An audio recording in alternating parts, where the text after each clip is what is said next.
How does Taylor Swift feel about her text with Blake Lively being unsealed? Well, she feels violated, of course. Taylor Swift has responded. She is not happy. The stuff that she was whining about in these text messages as evidence of Justin Baldoni's just disgusting sexual harassment is so pathetic. Either she is the thinnest skinned person alive, or she was just trying to screw him over.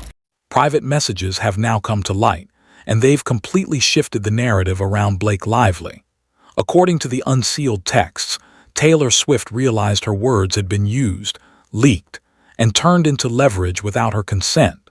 What was once speculation suddenly became documented evidence. Taylor was left exposed and embarrassed, pulled into a media storm she never agreed to be part of. And once those messages entered the public record, the perception changed. Blake no longer appeared to be the victim in the situation, but instead faced growing. Taylor has been navigating, it's been navigating a trying time as her private messages were leaked. It's honestly been really hard for Taylor, one source says. Having her texts out there made her feel exposed and kind of violated, like something privately suddenly wasn't hers anymore.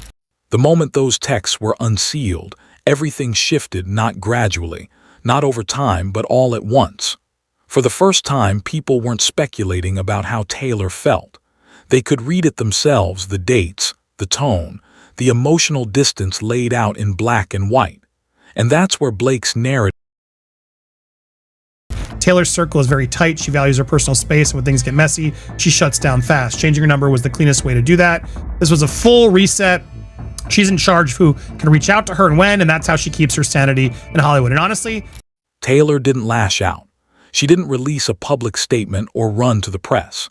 Instead, she responded the way she often does when she feels betrayed. She closed the door quietly. Reports began circulating that she even changed her phone number entirely. That's not theatrics. That's a clean break. It's the kind of decisive reset someone makes when a boundary has been crossed.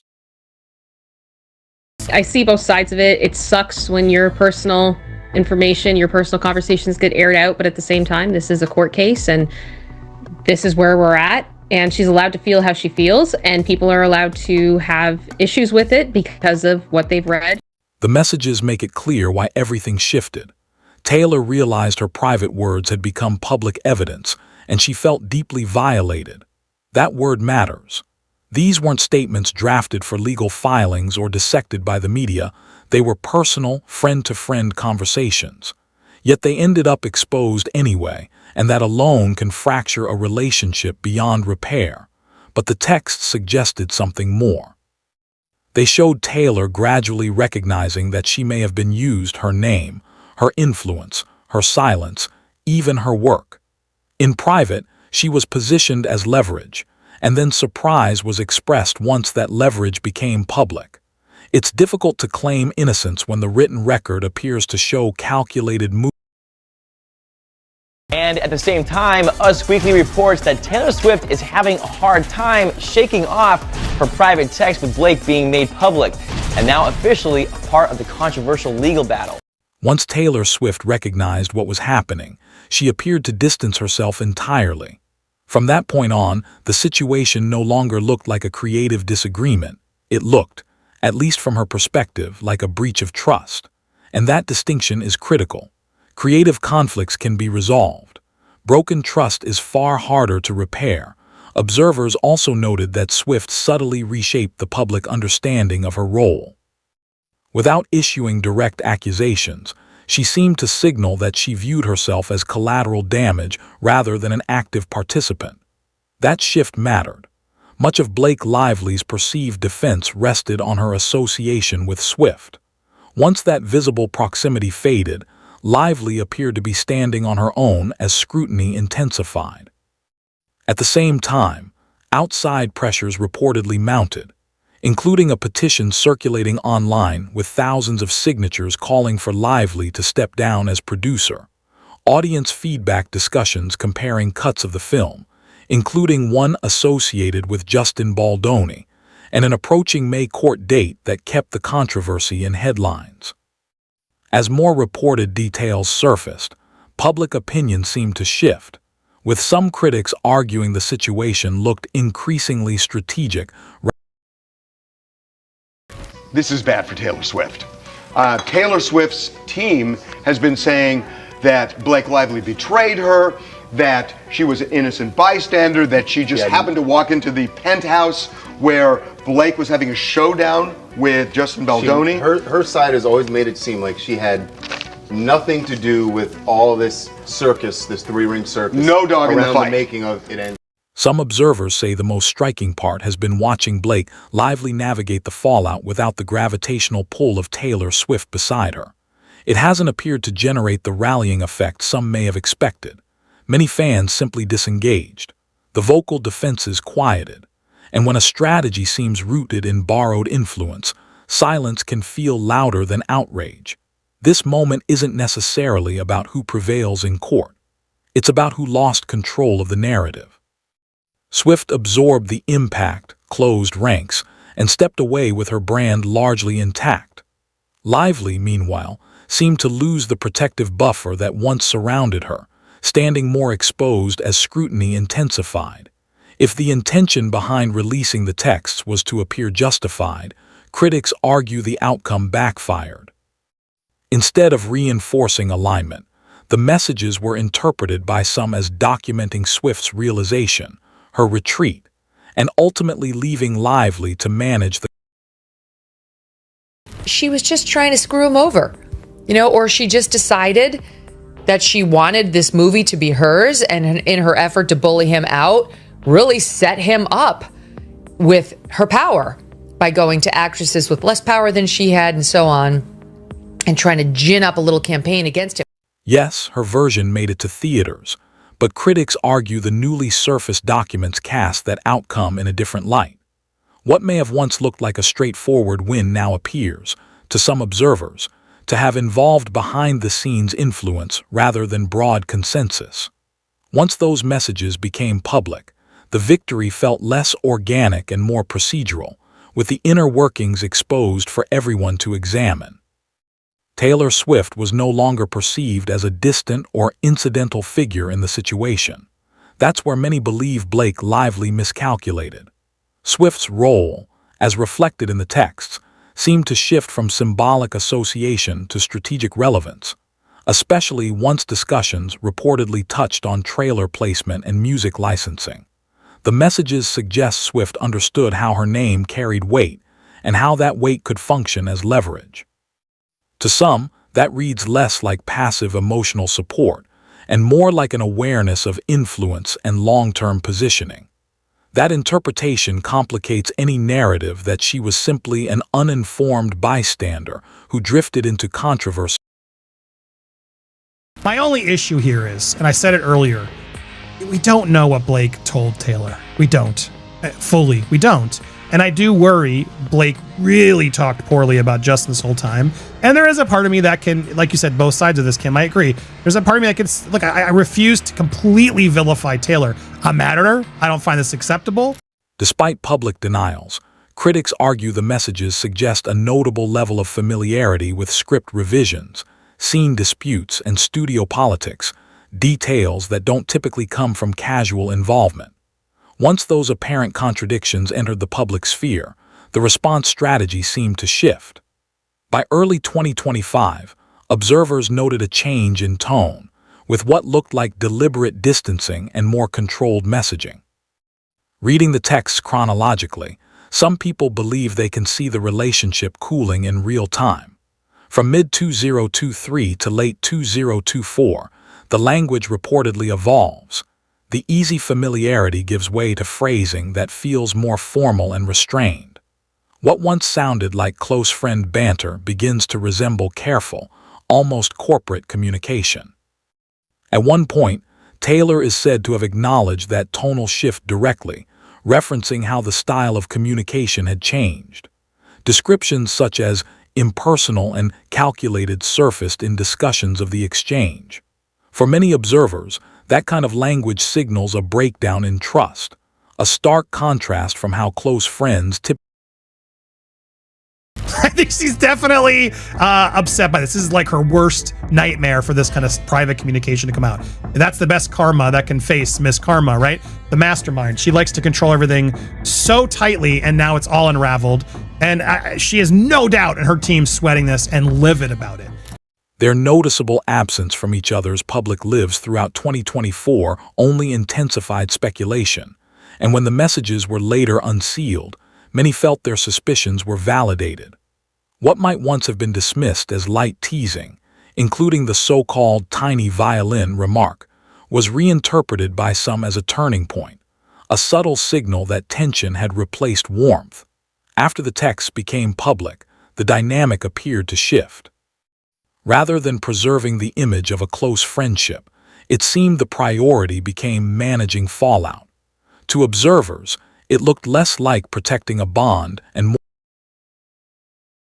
I think this bitch, meaning Baldoni, knows something is coming because he's gotten out his tiny violin. Critics argue this is the point where Blake's broader narrative begins to unravel. Allegations of widespread misconduct lose momentum when internal messages appear to conflict with the way events were publicly framed. Some media coverage relied on selective interpretations that, over time, didn't seem to align with raw footage or private acknowledgments that later surfaced. The exchanges involving Jenny Slate have drawn particular scrutiny.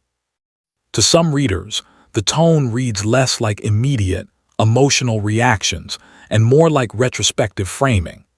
When communication starts to sound as though it's being carefully constructed for the record rather than expressed in the moment, public That Taylor actually texted Blake, and this is another quote, if Justin was strategic, he would be like, no Taylor Swift in the trailer because that gives you more power over the film. That's your ally, not his. Observers have pointed to inconsistencies between private messages and public statements regarding alleged off-script conduct in recorded meetings. Those discrepancies, critics argue, are significant. When narratives don't align across contexts, credibility becomes the focal point. The more aggressively the optics were managed, the more the scrutiny appeared to shift toward Blake herself rather than the director or the studio. There's an irony in that. What may have been intended as a protective shield of influence instead created a documented trail, and documentation doesn't bend to charisma or carefully curated public images. It simply exists, time-stamped and open to interpretation. By early 2025, many felt a noticeable shift from Taylor Swift's side. The situation was no longer framed as a creative dispute, but as a breach of trust, and that distinction carries weight. Creative conflicts can be resolved through negotiation. Broken trust, once defined as such, is far more final. From that point forward, the dynamic seemed less like supporting a friend through controversy and more like distancing from a allegations were just part of it. Like she was a bitch. She tried to take over the movie. She got a bunch of negative publicity because she was promoting her hairline products when she's pushing a movie about domestic violence, and there was a backlash in the press. And then she got her hands on some PR people who work with Justin. The indicators were quiet but difficult to ignore. Reports circulated that Taylor Swift had changed her phone number. Her inner circle appeared to grow tighter. Access that once seemed effortless reportedly disappeared. To observers, that didn't look like theatrics, it looked like containment. When someone operating at Swift's level reduces their orbit, it's often interpreted as a calculated move rather than an emotional reaction. Meanwhile, Blake Lively appeared to be distanced without a dramatic public clash, and that kind of quiet separation can be more consequential than a headline-grabbing fallout. Swift's positioning was also notable. She neither publicly defended nor attacked Lively. Instead, she seemed to frame herself as collateral damage, someone drawn into turmoil she didn't initiate. That reframing altered the perceived power dynamic almost overnight. Commentators described it as a shift from protection to exposure within a single news cycle. Whatever the private reality, the public-facing alliance appeared to end decisively, which I'm sure a lot of Swifties are going to join right at dawn now and say, how dare you, Justin, do this, or how dare even Blake. We all do need to take a pause as well and say, how dare you, Taylor, be so trivial, even in private, about someone's story. And if you got caught doing that and it's Blake's fault, then you have to come out and say at this point. Many commentators argue that once Taylor Swift's visible support was no longer part of the equation, Blake Lively lost a significant layer of insulation. Swift's association had functioned as a stabilizing force in the public narrative.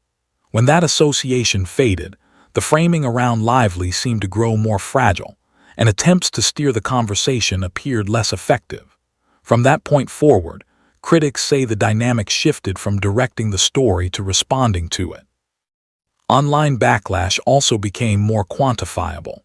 A petition reportedly gathered more than 9,000 signatures calling for the removal of Lively's producer credit with the Producers Guild of America. Supporters and detractors may debate the weight of petitions, but thousands of signatures tied directly to professional standing can signal tangible reputational strain. Whether symbolic or substantive, the numbers added to the perception that control of the narrative had slipped, and that public scrutiny was no longer. I love you so much, she writes to Taylor. I would not be okay through any of this if it weren't for you. Audience testing further complicated the picture. According to internal studio communications cited in reports, the cut associated with Justin Baldoni reportedly performed better with test viewers. For critics of Blake Lively's position, that detail carries weight. If audiences responded more positively to the alternate version, it challenges the idea that the dispute was solely about safeguarding artistic integrity or values. Instead, it reframes the conflict, at least in the eyes of some observers, as a struggle over authority and decision-making, rather. Because Blake Lively just admitted in this text message that he never said what they planted in the media. With trial proceedings set for May, that date now casts a long shadow over the situation. There's no assurance that Blake will sidestep the pressures of cross-examination. In court, every text, every exchange, and every individual mentioned can be scrutinized in detail. What raises the stakes even further is the caliber of the names reportedly appearing in those messages. Rather than shielding the controversy, their involvement intensifies attention. Each additional high-profile figure broadens the scope of scrutiny, extending the reach and the potential consequences. But what you see here is a woman who is determined to wrest control of the film from him, as Brian's alleging, who is doing her best with her A-list celebrities to push support for her cut of the film, which normally an actress doesn't even get, for her to kind of threaten Justin in some texts about her, her dragons. Public sentiment appeared to pivot quickly. Notably, many fans of Taylor Swift did not mount a visible defense of Blake Lively. Instead, there was a noticeable disengagement. For some observers, that absence of vocal support spoke volumes. When a highly organized fan base chooses restraint over mobilization, it can signal where loyalties ultimately rest. Commentators argue that this dynamic underscores a broader difference in strategy. Swift has long been viewed as highly deliberate about timing, choosing carefully when to speak, when to step back, and when to allow events to unfold without direct intervention. In contrast, critics suggest Lively may have underestimated how powerful silence can be when used intentionally. In high-profile disputes, narrative control often hinges less on volume and more on timing, and on who allows others to shape their own perception. And I hope Taylor's going to reach out to Justin privately and sort this out at some point, or as Kim suggested live, probably will write a song about it. 100%. And I'm not trying to trivialize or say she's not in the wrong. My only issue here is, and I said it earlier, supporters argue that Taylor Swift's influence extends far beyond any single film, studio, or project. Her impact is viewed as both cultural and financial, independent of one collaboration. By contrast, critics suggest Blake Lively may have anchored too much of her leverage to proximity, conflating access with authority. Being close to power is not the same as controlling it, and that distinction, some believe, proved costly. Once Swift appeared to disengage, Lively seemed left to navigate mounting scrutiny largely on her own, with documented communications shaping public interpretation. Without a prominent ally reframing intent or softening perception, the messages began to read to detractors as increasingly strategic and transactional. In entertainment circles, reputation can survive ego clashes, but documented inconsistencies are harder to dismiss. While legal outcomes remain to be determined, many observers feel that the reputational verdict has already taken shape in the court of public opinion. The release of the texts significantly altered the moral framing of the situation. Where Lively may once have been viewed by some as navigating adversity, critics now characterize her role as more Then there's some earlier texts during the course of the movie where Lively asked Taylor Swift for help. She referred to Baldoni as the doofus director of my movie. She described him as a clown who, quote, thinks he's a writer now. She asked Swift to endorse the revised script she was proposing, even though she hadn't read it. She texted to Taylor Swift. In the aftermath, many observers feel that Taylor Swift weathered the storm with her broader standing largely intact. She appeared to absorb the impact, recalibrate, and step forward without prolonged public escalation. By contrast, critics argue that Blake Lively carried the heavier reputational fallout, with fewer avenues to redirect the scrutiny. Industry perception can shift quickly. Where collaborators may once have focused primarily on star power, some now weigh reputational risk more carefully, and those shifts are rarely easy to undo. What stands out to many commentators is the restraint of Swift's exit from the situation. There were no extended public rebuttals or emotionally charged manifestos, just visible distance. To supporters, that signals an understanding of influence that doesn't require constant assertion. In this interpretation, one party sought to build leverage through association, while the other demonstrated how withdrawing influence can be just as.